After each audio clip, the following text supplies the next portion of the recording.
Alrighty. Hello, everyone. Welcome to our little virtual event space. I'm Allie. If you're local, you might recognize me from our LFP location. And I am so excited to be introducing three wonderful authors and artists tonight here to discuss Brittany Powell's book, The Debt Project.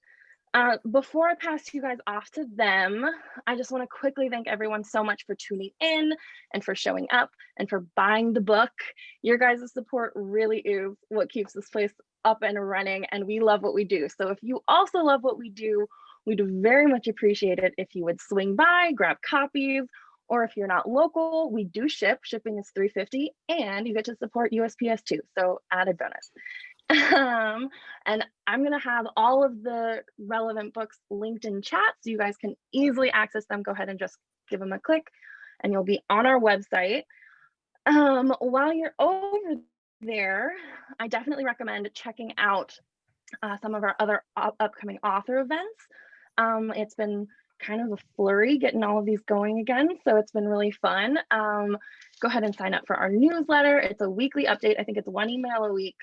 And it's just about events and new releases and signed copies and, you know, all the exciting bookstore stuff. And of course, always follow us on any social media or on all the major platforms at Third Place Books. And it's the quickest updates and recommendations and, you know, fun intros with the staff. And it's fun. It's good. So we are going to be here for about an hour. Towards the end, we're going to take questions.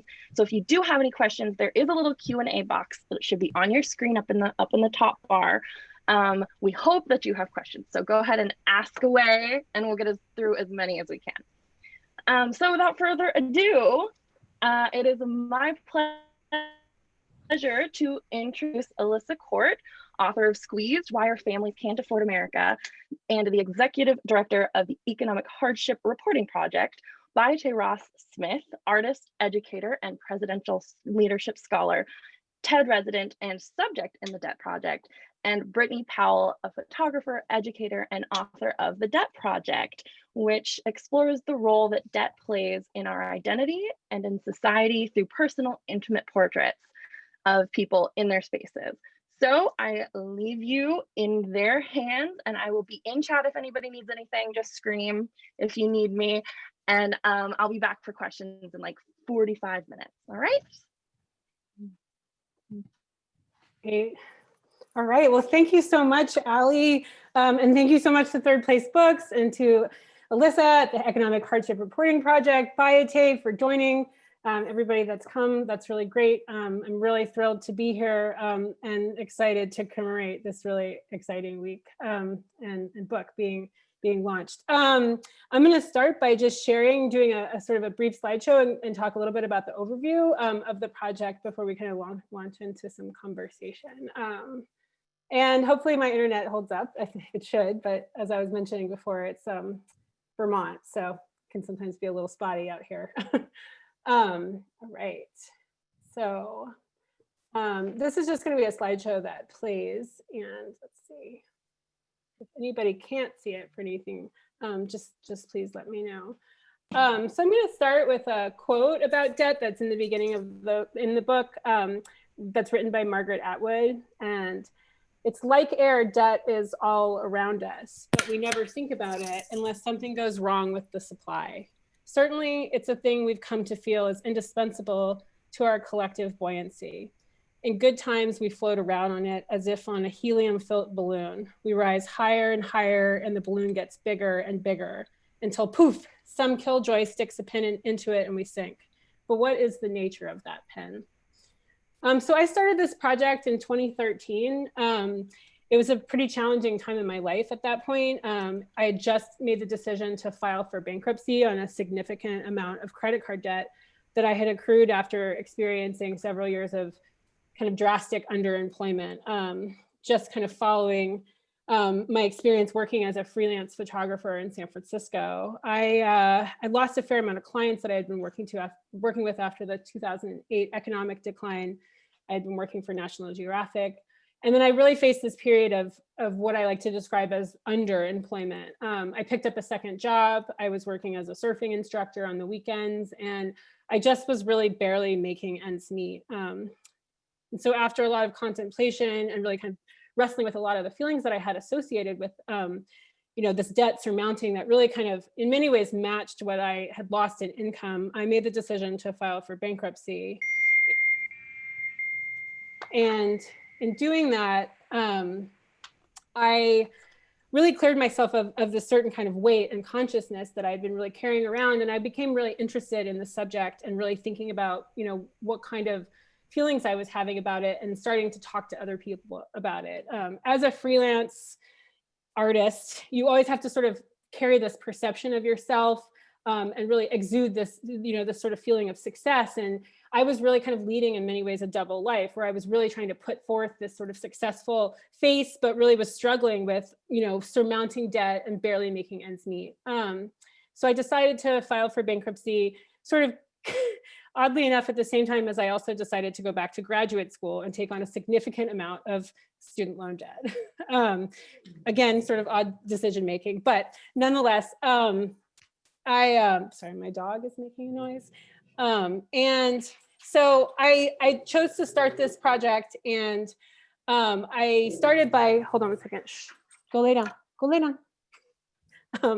I started this project by interviewing people initially who were close to me, who were willing to talk about their debt. And that started with about 10 to 15 portraits.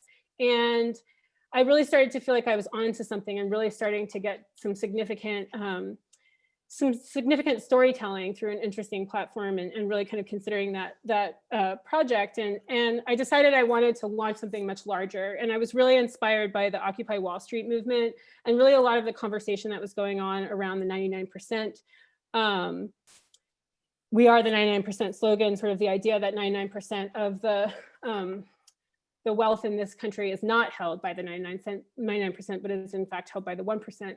And really kind of thinking about that and wanting to kind of tie some of those threads in. So I wanted to really get a sense of what it was like to talk to people about their debt across the country. So interview a variety of subjects from all walks of life, all geographic areas as much as possible. And I felt like 99 was a really symbolic number to do that with. I think I read somewhere once that, you have a significant survey that really gets a good breadth of people if it has 100 people. So 99, close enough. I think there's actually more than 99 because I have photographed a couple of couples in there.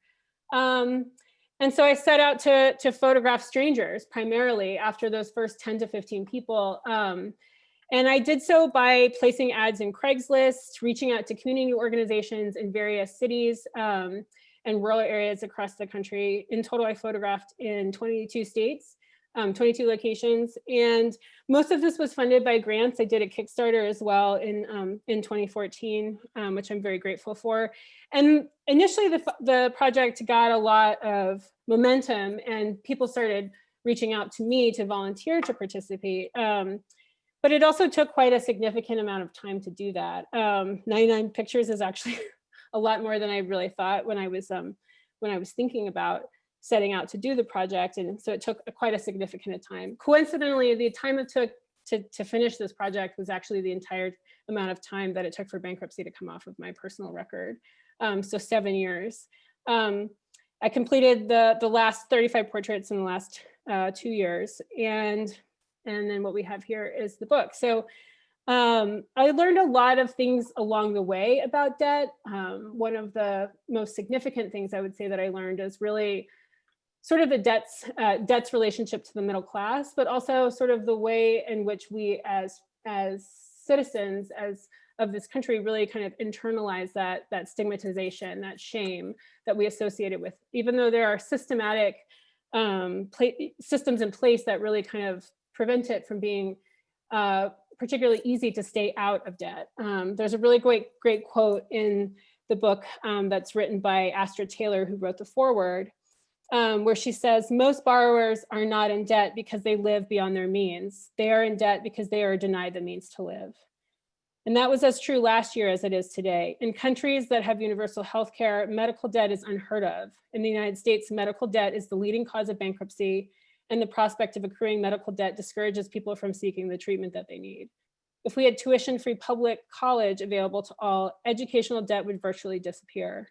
If workers were paid fairly for their labor, predatory payday lenders and many credit card companies would be forced out of business. Instead, decades of flatlining wages and the deregulation of the financial sector have fueled the explosion of consumer debt. So some of the significant amount of lessons and things that I learned about debt in America are a couple of things. One, there are a lot of geographic reasons that play into people carrying debt. I interviewed a significant amount of people who were still dealing with debt that they had left over from occurrences in Iowa where there was a chicken flu and they lost a huge amount of their crops. People who were still dealing with debt that came out of Hurricane Katrina. So a lot of these things that really come from sort of geographical enforcement. But the most common thread was people's relationship to it, the amount of shame that they felt associated with it. And really, I think that conversation is changing, but even in the last year, I was really kind of surprised that despite this sort of growing conversation about the idea that, that healthcare and education could potentially be a human right that we considered, people really felt like they ended up in debt because of poor decisions on their part. And so that was very surprising to me. The other thing that I really found that was very common was this relationship to debt that really felt like people who didn't necessarily consider themselves to be poor, but that their debt really kind of played a part in their relationship to money, which really led me to think a lot about sort of the way that the debt system in our country props up the middle class, and sort of that kind of relationship that without a debt system, we wouldn't have a middle class. And the ideas around the debt system kind of hiding the what would be the even more drastic income disparity than what we already have today in terms of the 99% and the 1%. Another really great quote from the book that really got me kind of thinking is, debt is a paradoxical thing, and this is also by Astrid Taylor. Every balance owed is someone else's asset, a source of interest and income for lenders positioned to profit. Those assets are a key way a handful of vast fortunes grow. In 2019, 3 billionaires held more wealth together than half of the country's population combined. But the math isn't that surprising. The same year, it was reported that the average American dies with a negative balance of over $60,000 hanging over them. When you add up all the balances of millions of people who are worth less than nothing, even zero seems impossible to reach. So a big thing that I come back to is this idea around shame that many of my subjects felt. So really getting people to sort of open up and be comfortable has been one of the biggest challenges of this project. As I mentioned before, I found people primarily through Craigslist or through reaching out to community organizations. I would interview people in their homes. That was a requirement. And I was really kind of thinking about the aesthetic of people's homes being really the symbolic embodiment of debt. We, as a consumer culture, we really associate a lot of monetary value to the way in which people live. So that was definitely something that I was thinking about. For most of the people that I photographed on Craigslist, they were offered money in exchange for their time. So anywhere from $25 to $50, depending on where I was at in my funding. And that was really just because I wanted people to feel compensated for my using their time. In addition, they also got a print and a copy of the book. But it was a really vulnerable experience to reach out to people, go through this process, meet with them in their homes, and talk about something that was incredibly brave on their part, really, at many times something that they had a lot of shame about. For the most part, I would say that most of the subjects that participated were not doing so because they wanted to get 25 bucks, but were doing so because they really felt like they had a story to tell. They felt like they had a weight to get off their chest, and felt like the process might be potentially cathartic, but also might help them feel like they weren't so alone with their debt.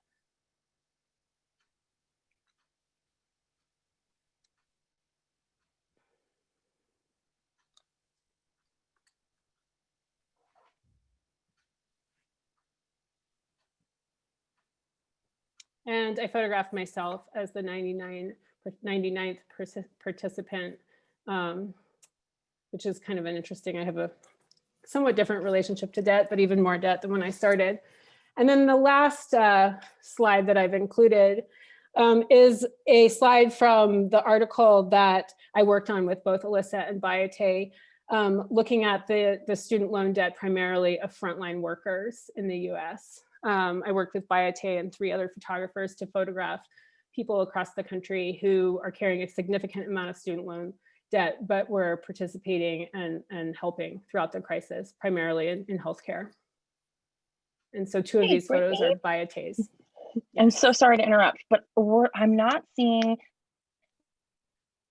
the slides. That whole time? What's this? Yeah. Hang on, here we go. Here we go.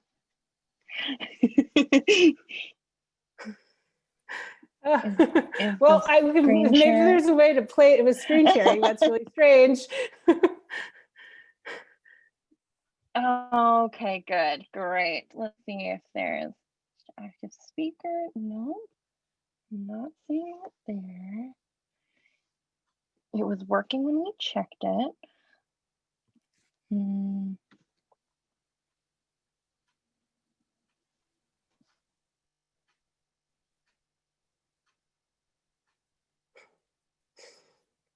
Well, you know what? These could play in the background. I can start it over again. These can play in the background. Again, if we want to go through them, and then we can kind of start talking, because I'm assuming, did everybody hear all my talking? Okay.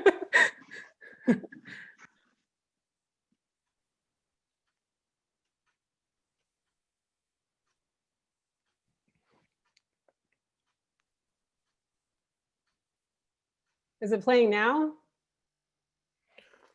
I can see it. It is, but I don't up and running.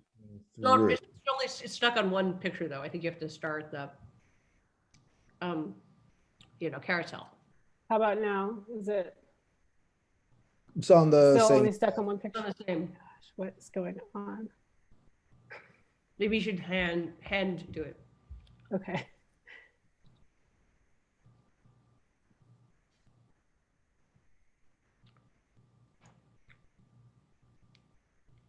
How about now?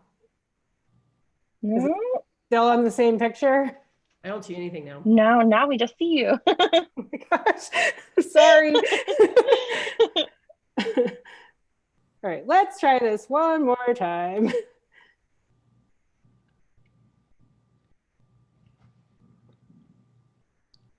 There we go. Oh, yeah, excellent. Success. But it's on the cover. Yes. Yeah. There is, they're about 5 to 10 seconds apart. Let's see if it advances. It should be playing. I was talking for a while with no imagery. I'm sorry.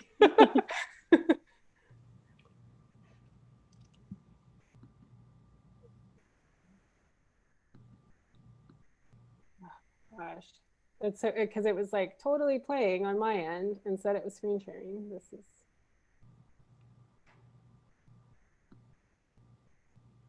We could also we could start chatting, and then the third place folks could maybe figure out how to make this into a carousel. Does that seem like a plan?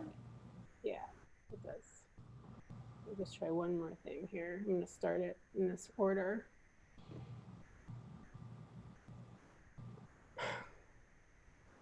I see it says play from start at the top, but you probably need to click that. I did click that. That's like what's strange on my end is that it's playing on my end, but it's not working. Paused. Yeah, it's advancing on my end. Can you just hand click through rather than make it automatic? Yeah, that's probably the best route. It's to sort of go through. Show you images, maybe? Yeah.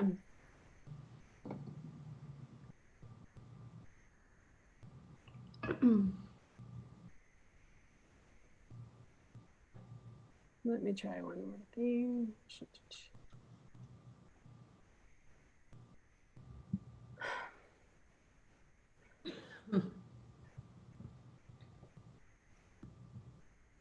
How about now if I scroll through? Is Yep. it shared? That is all working. Okay, well, let's just do that and I'll just kind of scroll through while we start talking. Okay. So I'm sorry, I was talking for such a long time.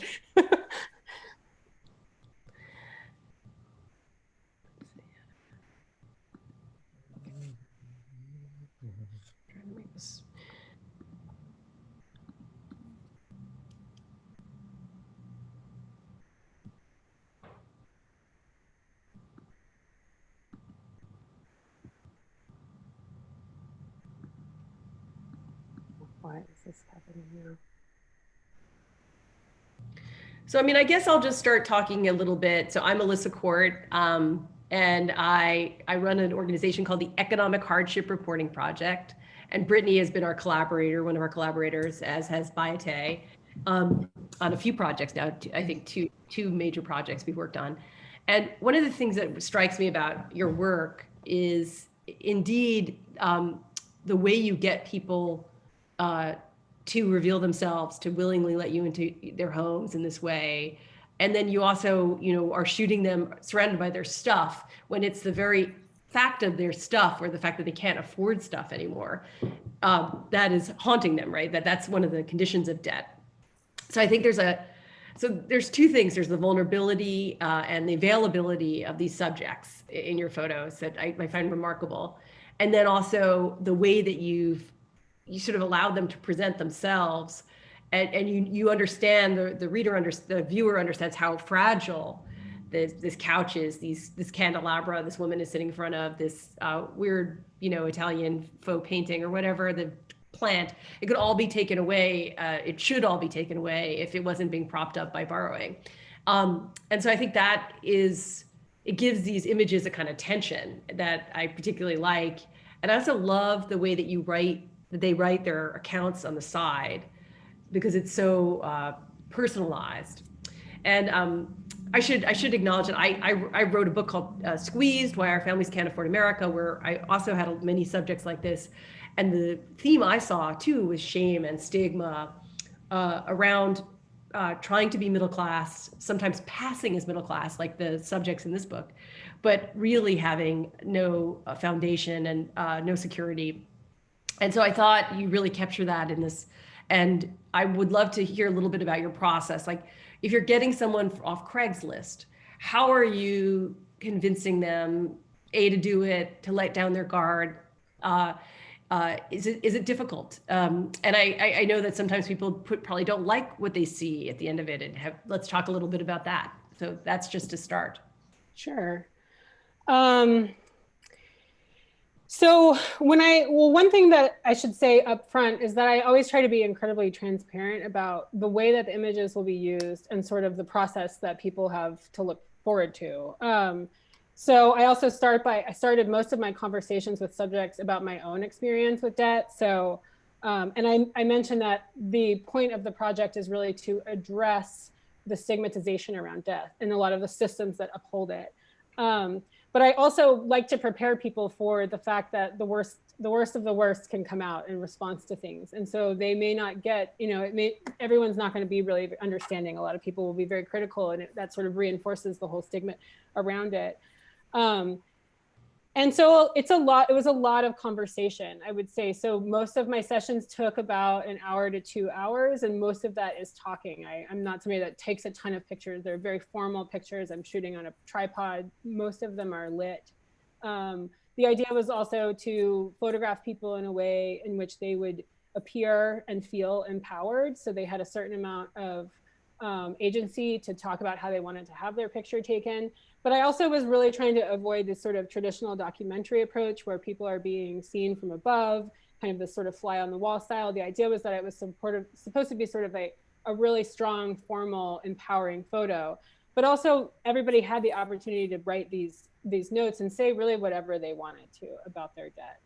And I think I would say that for the most part, everybody said that it was a positive experience, but that yes, it had quite a bit of tension in terms of really having to consider. I mean, people don't like to talk about their debt. They don't like to think about it. It's not, I mean, if anything, it's not something that people spend a lot of time focusing on unless it's from a point of anxiety generally. And I think that kind of comes out a little bit in the photographs. And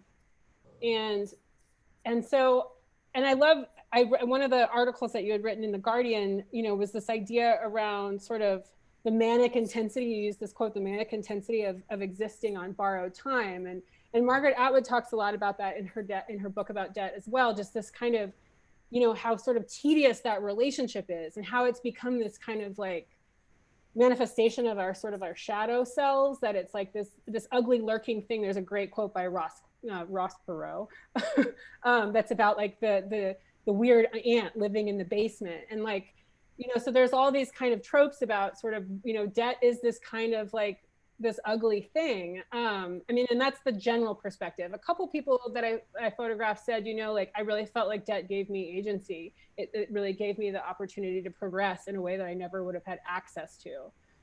Coincidentally, I also think it's a very American problem, which is something that Astra points to, not to say that other countries aren't dealing with significant different types of relationships to debt, but it's really specific, especially in the US, in terms of sort of the way that our economy works, but especially in regards to medical debt and student loan debt. That being said, I was interviewed by a Brazilian reporter during this project maybe 3 or 4 years ago, and he said, well, in our country, there is no access to debt. If you don't have money to go to college, you don't go. And that was a really enlightening thing to consider. So, yeah, those are just some things about that. I mean, can you talk a little bit more about what you thought about sort of this idea of living on kind of borrowed time? And I would also love to hear from Bayete, just because he was a subject in the project at the time. And again, I know it was sort of like a one-off thing for you, but I'd love to kind of hear, especially because I know you do a lot of work in this way as well, kind of really thinking about storytelling and how it lands with subjects as well as with viewers, some of what your experience was like as a subject in the project, and if it left you with any feelings or thoughts afterwards. Yeah, that's a really good question in terms of what it feels like to be a subject in a project like this. My experience, I suspect, was different than a lot of the subjects, because I'm also an artist and an educator, and I make creative things and tell stories in that way. So my experience, I was very much thinking about being helpful to someone I knew who was doing a project that I thought was important. So I actually, in the moment, was thinking a lot more about you, Brittany, than I was about myself. In retrospect, I should have been thinking about the clutter in my apartment. My mother would be so ashamed of me. I think my cousin's on this call too. Don't tell my mom about this clutter in this photo. But I was really thinking, in the moment, I was thinking about being helpful to a fellow artist who is doing something important. In terms of my debt specifically and how I feel about it, I actually, a lot of my debt stemmed from, well, this might not actually be accurate now. A lot of my debt originally, a lot of it was Stafford loans. And I'm dating myself now, but like back in the 90s. And I was very thankful to be able to utilize that to leverage me paying for my education. My issue with student loan debt and the debt system, in terms of what frustrates me, is I didn't feel like there was a structure in place to allow people to really effectively repay it if they're not in a position to have well-paying jobs right out of college. And so what ended up happening with me was I didn't have well-paying jobs for a while. So I went to grad school to continue studying. And so that gave me a little bit of a breather. But then when I graduated from graduate school, I didn't have well-paying jobs again. And during that time where I had to defer on my payments, my debt ballooned even more. And then that created an amount that led to a monthly payment that I couldn't manage. And so I got caught in that cycle of not being able to afford the monthly payments. And that was really more my issue with it, in terms of my frustration was that the system was not set up so that one can actively manage that debt and repay it regardless of their economic circumstances. Like at a certain point, there just wasn't, there wasn't very much I could do. I would go through periods where I'd pay back some of it and then I couldn't afford it anymore. And so I was basically just paying the interest on it, and the debt wasn't going down. And that's, I think, very discouraging. For a lot of people, it was discouraging for me. So that was my feelings about the debt itself. Great, thank you. I appreciate your honesty about being helpful to me in the beginning. I think that kind of actually speaks to both sort of when I recognized kind of the need that photographing strangers and people outside of my sort of social circle really would sort of extend the project as well, I think. I appreciate that. So yeah, Alissa, can you talk a little bit more about your kind of experience with and the idea around kind of that sort of manic borrowed time kind of analogy? I think that's really interesting. So, I mean, I think, you know, something like 80% of Americans are now in debt, and households owe 13.5 trillion last time I checked, in debt, and a lot of credit card debt, 1.6 trillion in student loans, right? And so it shows up, I think, and I called the style in which people were living, it was kind of like almost like a form of hysteria, like because it's all borrowed, and you're kind of existing, and people are going to graduate school. Now they're going to graduate school older and older. For my book Squeezed, I interviewed a lot of people in their 40s and 50s who'd gone back, and then suddenly they were like in debt for $59,000 to a nonprofit for-profit college, and they had a worthless computer science degree. And but I saw this sort of, there's a manic quality, because I think people feel like once you're sort of you start to throw good money after bad. I feel like that sort of, you're already in debt, and so there's no, it's hard to put a stop to it. And that was what I saw a lot. And also because people want to believe in a just world. So they're like, they've been told if they paid for their educations, if they got training, if they paid for their medical care, their kids' medical care, their house, things would be okay.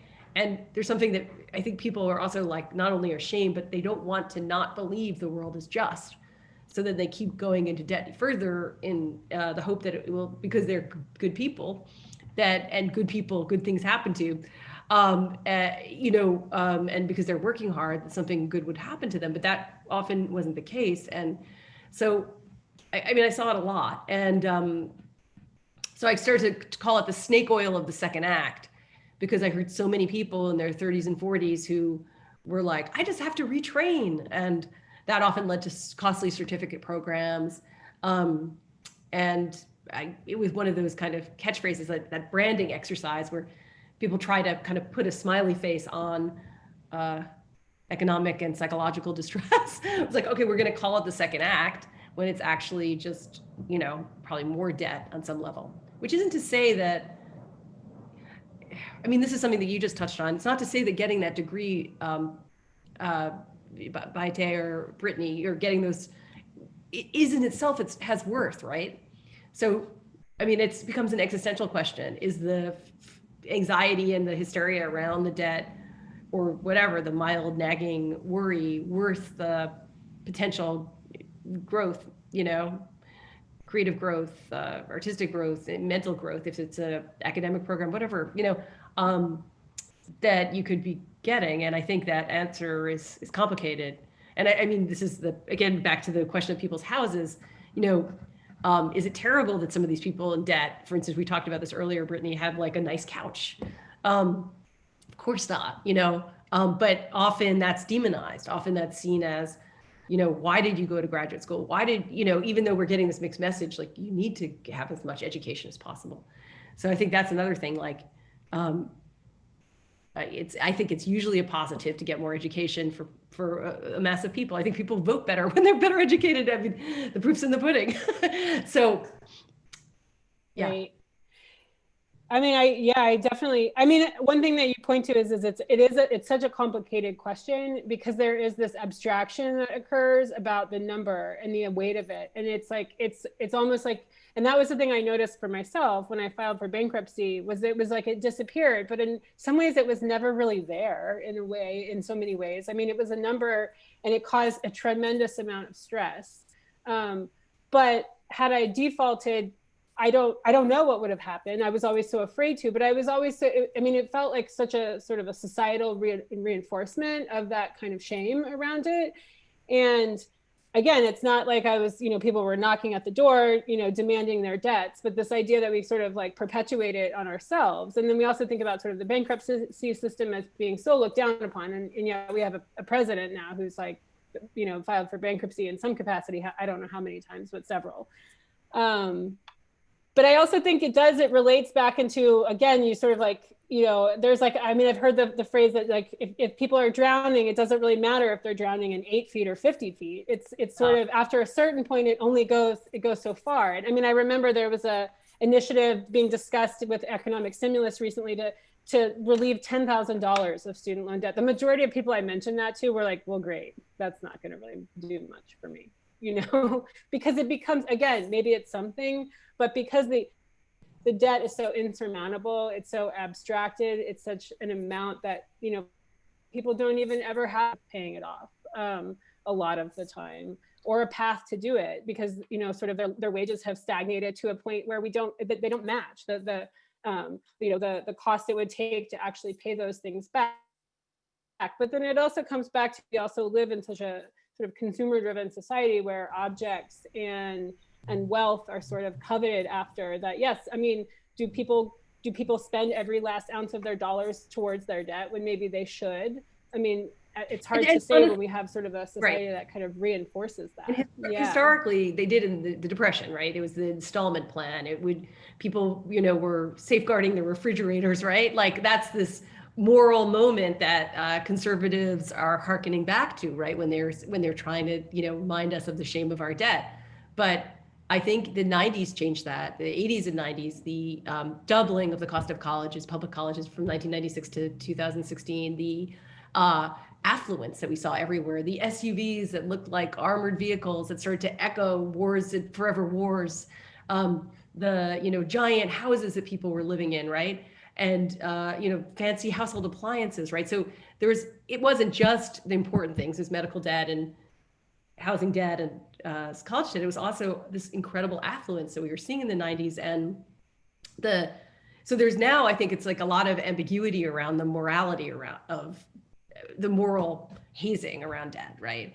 It's like you have to front, you have to look like you are prosperous, but at the same time you're a sinner because you're in debt. And I feel like when I look at these images, I'm seeing those, and that's the tension that creates the kind of hysterical narrative, because where do you go with that level of ambiguity? Like what happens to people emotionally when they're living in a state of moral ambiguity? Yeah, and Alissa, you made a really significant point about how people feel trapped in the cycle, and there's this emotional weight to it, and there's not really much of a solution offered to people other than like you should just pay your debt back. But that doesn't necessarily mean anything in a daily lived experience if you're not capable of doing that.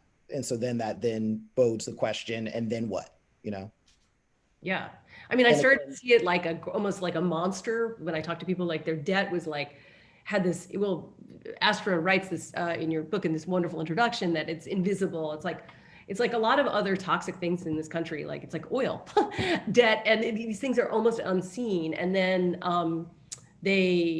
that's what makes them even more haunting. They're like and sometimes these debtor stories have this feeling of a film noir. Like when people would tell me, they're like, and I got hundreds of calls, there were letters falling out of my mailbox. I'd be like, oh my gosh, this is, you go over to people's houses, there'd be like dozens of bills, like all brightly colored, and this was an adjunct professors who I would be interviewing for my last book, and with their kids around, and I just be like, this really has this feeling of almost like a horror movie or a film noir. It's so over the top, and yet it's now the most ordinary thing in the world. And I think that's another thing in your work that is fascinating, that paradox of like the quotidian and the horribleness. Like when you see these numbers, people are $200,000 in debt for their education, but yet they're still sitting here on their nice couch that their commenters are going to demonize, right? Which Brittany and I discuss this often. People say nasty, snipey things about people who are fronting, like we're being taught to, and yet are in debt. Like, oh, so they're throwing stones at them, like, look, why do they have this beautiful lamp or whatever, which is sort of, I don't know where I'm going with this, but Bayete, I mean, I know your work well too. I mean, do you worry sometimes when you do a representation of someone that audiences are going to turn on them in this way? Like if they come out as not having money, or and yet they may be wearing a nice outfit. I mean, that seems like an interesting place where a lot of people start to attack people who are show up in media. Did you see that? Yeah. So what's interesting is, and Brittany touched on this earlier, I do my best to be really transparent with anyone I work with in any of the projects, and really explain like what the potential downside could be if it's something that's published and becomes well known, just so that they can really consider what they're getting into. But it's also one of those things where we live in a world, especially now with the ease of communication, where just people are gonna talk a lot of trash about other people, especially when they're uninformed about other people, right? And so there's this assumption, for example, with debt, that people are in debt because they're reckless. And it's really, about shifting the frame on that, right? So Brittany and I both know, due to our photographic training, that what's excluded from a frame is as important as what's included, right? And so what people are focusing on in the frame is like, oh, you're in debt, and we don't see, well, not everyone, but what someone who has a negative attitude towards it, an approach to someone who has debt, would maybe looking at the fact that they're in debt and it seems like they have nice things, and they don't see how this individual is doing enough to pay back their debt. That's one way of looking at it. But another way of looking at it is that these are people who have taken a significant amount of risk to better themselves and to make their families better. And by extension, they're attempting to make our entire society better because they're bettering themselves and attempting to make their families better. But I think a lot of that goes back to the underlying ethics of our society, and how a lot of it is not built on anything of substance when you actually dig into it. Right. And so, in that regard, it becomes tricky. But I do my best to try to make my subjects in any project that I do, just to talk with them about being aware of, how unnecessarily mean the general public can be. But I also try to select people to work with who I think have a certain type of resilience, who can exist in that capacity and deal with that type of potential backlash. Now, I also have to acknowledge I've never made anything like, like the Jordan doc or the OJ doc, where substantial tens of millions of people are watching it. So it's never been quite that level of risk for my subjects. But again, we've worked with The Guardian. I've done work with other large media publications. So significant amounts of people do see the work and the people I've involved in. Yeah. And, I thought you did a beautiful job. I wish we could show Bayete's images of the doctors and the nurse. Oh, maybe we have it. Oh, we do. Yay. The one on the right is Bayete's. And then, this is the story that the three of us worked on, in addition with Astra Taylor. as well as 3 other photographers, to photograph subjects across the US during the COVID crisis who are dealing with significant student loan debt, who are working in healthcare. Yeah, and to me, this was really incredibly, again, a shocking number, but very respectful, because we're seeing what this guy is doing now. And so I mean, how did he feel about being in The Guardian? Do we know, or? Oh yeah, Emmanuel, Yeah. also known as Manny, is someone I know actually through some volunteer work we both Right. do with a violence prevention organization that works with Kings County Hospital in Brooklyn. So a friend and colleague of me and Manny's, Dr. Rob Gore, had an idea for starting a violence prevention and mentorship program, and it was volunteer based. So Manny and I were some of the first people to come together and help start the program. And I mentioned that because, again, when we think about debt and the perceptions of it, a lot of times with this type of thing, it can be about what people choose to look at.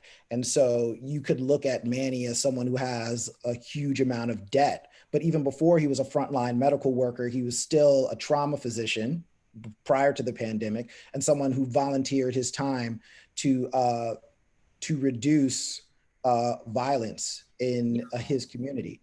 But I would suspect that probably wouldn't be the lens that most people would look at him through, even though that information is not hard to find, you know? And to Like me, that speaks it's not to, a like, secret that he volunteers with the Kings Against Violence Initiative. It's not a secret that he's a trauma physician, but there's another set of assumptions that people will make that contextualize him differently when you look at him through the framing, if you will, of someone who has hundreds of thousands of dollars in student debt. Right. I mean, to me, he repaid, he's like repaid his moral debt in this other, if we're even thinking about debt is moral. Do you see what I'm saying? The fact that he's doing all these other things is like, how many other people are paying back the debt of existence, right? I mean, that we could start thinking more ontologically, like, we're all in debt that we exist in the world, right? We're all dependent, we come into the world as infants and we're dependent on resources that precede us. And so we have a debt to our mothers, right? And so I think like this guy has repaid a lot of that kind of debt. And some of the framing is this problem where everybody's so monetized, right? Like this would be the first detail about him. I mean, he might not exchange with someone, but if you looked him up, you'd get his credit report probably, Yeah, that's a really interesting point, Alissa. Yeah. I mean, I'm curious just to kind of build it, because I love you. I watched something where you just really described that you're interested in having your work kind of take on this life of its own, that it becomes something that sort of exists beyond the art object, which I think is really important and something I can really relate to. I'm curious about when you are working with subjects, because Bayete, really addresses a lot of issues around identity and stereotype in his work. And I'm curious when you are working with your subjects, and they're also participants, but they're subjects. So when the work involves being self-reflective, because that was definitely something I thought about a lot in this project, is that, it involves us to sort of look at ourselves and how we see ourselves, but sort of open up and ask the viewer to look at how we see people through this kind of framework of, okay, well, the idea is that we all know debt is sort of stigmatized, and really examining that. But it's almost like a knee-jerk reaction that I think people struggle with. So I'm curious about how, like, when you are working with, subjects sort of to address some of these things, like, how you encourage them to sort of like think a little bit more critically, both about how they sort of participate in that stereotype, as well as how, sort of how they view it, and because I love what you talk about with being able to reframe, the narrative. And I think that's really important, and kind of pushes things towards, I mean, it's so hard to talk about solutions sometimes, because solutions feel so hard to grasp, or like they have to be so much larger than like the common man can even accomplish. But I think reframing the narrative around things really kind of comes to the positive side of addressing the stigma. And I'm curious about, some ways that because I know that even in your current project, a lot of you're looking at the way sort of people present themselves through their clothing and things like that. So how do you work on reframing the narrative when it comes to something like that? Something that is very abstract and sort of lived through culture and lived through experience. Yeah. So, with my work, I'm trying to think of the most concise way to say this. With my work, a lot of what I do is I create scenarios where, well, put it this way. The days of the artist or photographer or creative individual as the authority in telling stories for other people are Mhm. over. That's not practical in the sense that it's not the best way to operate in terms of sharing the power and control of creating the images and stories that define the people and cultures of the world, right? When we look at the history of who had that power, it's a very flawed history. It's a very biased history. It's a history that really did hoard that power for a long time. So one of the major goals with the way that I work is I'm sharing the power and agency with the people that I'm working with. Now, obviously, I have to take on certain authority because I'm the artist, right? And so people expect you to be the artist. But I intentionally find a lot of different ways to give them power and agency in the process. And because of that, it's my hope. I feel like most of them feel empowered, and that creates a different level of buy-in, particularly with some of the risk that comes with that, because people are expressing something that they feel is important. They feel like they're a part of saying something important, and they feel like they have an opportunity to be proactive about an important topic. And so I think that really helps people really feel comfortable when they're working with me. All right, so I'm gonna hop in real quick because I'm looking at the time. But are we good to move into some questions from the audience? Sounds good. Yeah, sounds great. good. Okay, perfect. So Bernita asks, do you know if any of the participants have found any relief since you took their photo? I don't actually know sort of hard, sort of factual numbers about whether or not that's the case or not. I'm trying to think. Some of the sort of original, I guess I don't actually really know. I'm trying to think from kind of the get-go. What was followed up with me, Bayete could sort of contribute, and so could you, Bernita, because you also participated. But one of the relief that was really described to me sort of predominantly was that people felt sort of, relief in terms of they let go of some of the burden that they carried around the subject. Whether or not monetary relief, it's hard to say. I don't know. What were you going to say, Bayete? How about you? I remember, so one of the things you're worried about is defaulting. And I went through a point in time where I defaulted and they were like threatening to garnish my wages, but I didn't have any money, so they couldn't do that. And I was just like, this is what's wrong with the system. Like, I really don't have the money. Like, if I had the money, I would pay it. Like, why would I go through all this hassle? And that really kind of struck me as like, okay, we need to figure out how to improve this system. Because they were like, your wages will be garnished. I was like, all right, well, I don't have a full-time job, so I don't know what you think that's going to do. So I think, yeah, that's indicative of some of the challenges there. I have to say, I'm looking at the Q&As, and one of the subjects has written in something quite beautiful. I don't know if you saw it, Bernita Bradley. Mm-hmm. So she was addressing how she came across. Maybe we can go back to her picture. Can I read it? Yeah. I'll share my screen. I can go back to her picture. The couch I was sitting on cost $500 for the love seat and couch together. My mother gave me the table and the candle holders when she moved in with me after she was diagnosed with cancer. There were people who assumed I was doing so well. I was an AmeriCorps member and serving my community when I brought the house as a HUD house and couldn't afford to paint, so the wall was old historical paint that I washed down. I wanted people to see that debt looks luxurious, but I wasn't just purchasing things to be in debt. I became ill and used credit cards not to lose my home. So that's like a beautiful distillation of the paradoxes and complexity and multiple kinds of morality at stake with just one of your photos, right? And I don't know morality, but of flexibility, generosity, but also a desire to like be presentable. I mean, life is complicated. Yeah, I mean that is the overwhelming. I mean there were times when I left my sessions with people and sobbed. It was people. There was so much generosity and generosity with their story, generosity to share what are these sort of very tender, sort of vulnerable parts of ourselves that we don't share with most people.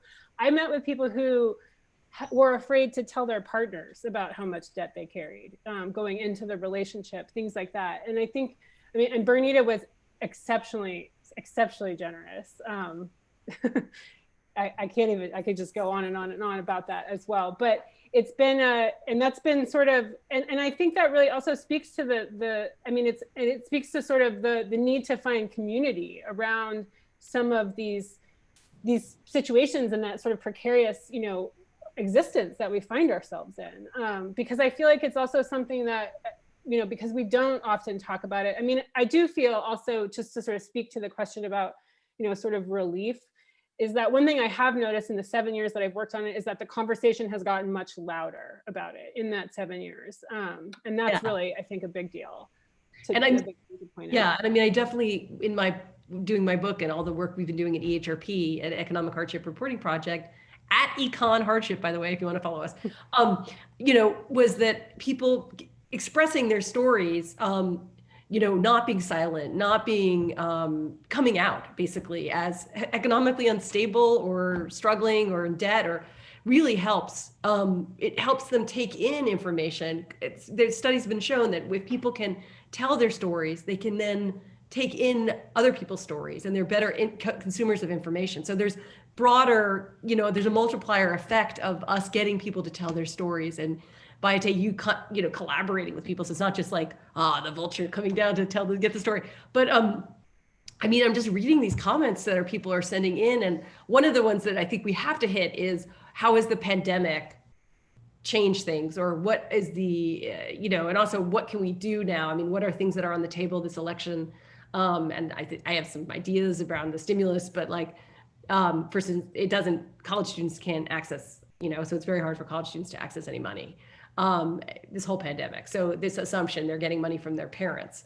And I think that's interesting if people are able to defer their loans during the pandemic. Has that been the case? It's like student loans. We know this because some of us are still in debt. Right. Yeah, me too. Students who are going to school now are not able to access money. So it's like a weird, so it's almost like promise, is being kind of snuffed. But yeah, so I'm curious about what you guys have seen around this in terms of the pandemic and felt personally around it. I mean, I talked to a friend just a couple days ago who said he didn't have any credit card debt before the pandemic. He hasn't received his unemployment benefits, and he's been living off credit cards since May, or supplementing his income on credit cards since May. And now he has significant credit card debt, as well as he took out a sort of a small loan. He was self-employed, which I think is a big part of it, is we've sort of created, and that I could go another direction about that as well, because one thing I'm also really interested in is this idea around sort of branding and the branding of the new sort of economy that we had to make it much more kind of acceptable. And I think, gig workers kind of fall into that, and, freelance workers fall into it. Being a freelance worker used to fall into this category of like pursuing an American dream and owning my own business and things like that. But it's really kind of turned into, in a lot of instances, especially with gig work, exploitation of labor and not offering some of those kinds of things. But I think that is something that's really coming up in the pandemic for a lot of people who are self-employed and haven't been able to access what little benefits we've been offered. So I called that the side hustle. That's what you're talking about. And so what I think we need to do is fight this branding, like this second act kind of stuff, side hustle stuff, with our own language. And I thought that's part of what Occupy did. It was like the best legacy of it was the 99%, 1%, that language that it gave us. But, I don't know, I really found, and I use this in my book, the middle precariat, to describe middle-class economic instability and the whole feeling world that we're describing. But the precariat in general is a really useful way to think about that, which is the proletariat plus precarious, and, contingent work, low wage work, being in debt, going from thing to thing, multiple jobs, lack of continuity. The phrase I used was losing the narrative of your life. And one of the things I found powerful too about your book is that these people, you're making them tell a narrative based on the lost narrative, right? So the narrative, the traditional narrative is lost, but then they're recreating a narrative around that. So you're giving them a tool in that way, which is powerful. All right, so I'm thinking we do one more question. Michael is asking, so hardship is innate to debt and this project, but I'm curious what another common thread might be, which you saw in these folks throughout the interview and photography process. Hopefulness, plans for the future. What's on the other side of debt for these folks if they allow themselves to believe it? And I'm having a little bit of a freeze there, but I'm assuming you guys can hear me. Okay, I think it caught up. Yes. Hi, Michael. Michael is also a participant in this project as well. So there's a lot on the other side. And I think that really also points to, again, I love kind of really considering sort of how that narrative gets sort of shot in one direction and really kind of considering that as well. People are very, very hopeful. People are, I don't think it's not paired with shame as in the same way that people are so sort of bogged down by it. It's also like there's an acceptance that this is often a part of their daily life. Things, again, just to sort of speak to that abstraction, sometimes that it's such an insurmountable amount for so many people that it is so abstracted that. And I also think that because the conversation has gotten louder and larger, I think that people have accepted a certain amount of relief or release from having to feel like they're alone with this problem. And that's like what I think is so important about the work that, well, all three of us are doing here, is just that having those conversations really spread the narrative that like this isn't just about poor decisions. And the other common thing that I also noticed was that a lot of people just felt like they didn't have a lot of understanding both about how debt works or what they were getting themselves into. And once they sort of got more of a handle on that, I think it also provides sort of hope for people in the sense that, and I know for myself, like I've gone through various ups and downs of my relationship with debt. And I love that, I don't love, but I'm constantly reminded that it's always sort of a tedious relationship and it sort of really extends into that anxiety. But it also doesn't mean that like I don't live my life, I don't have hope, I don't also appreciate the opportunities that it has given me. And I guess that's a big thing that's like, the naysayer might say about debt is that's different than us than in a lot of other cultures where, again, if you don't have the money to go to college, you don't go to college. There's really a big question about that. I work at a college, so I'm often asked, well, like, how do you justify the idea that you work at a college that helps people get into significant amounts of debt? And it's hard to say because I really valued the education that I got in both instances. I wouldn't take it back for the world. I would pay for it again and live in debt with it again. But not everybody feels that way, but I do think that many of them do. So it's a really complicated question, I guess, in terms of that. Yeah, I would do undergrad again, not grad school though. No. I would go to grad school. I just wouldn't go to the grad school I went to. Right. I don't know. I went to grad school for 1 year. So, yeah. Partially because it was so expensive, and I was adjuncting and I couldn't afford any more, which is, I don't know. well, wonderful.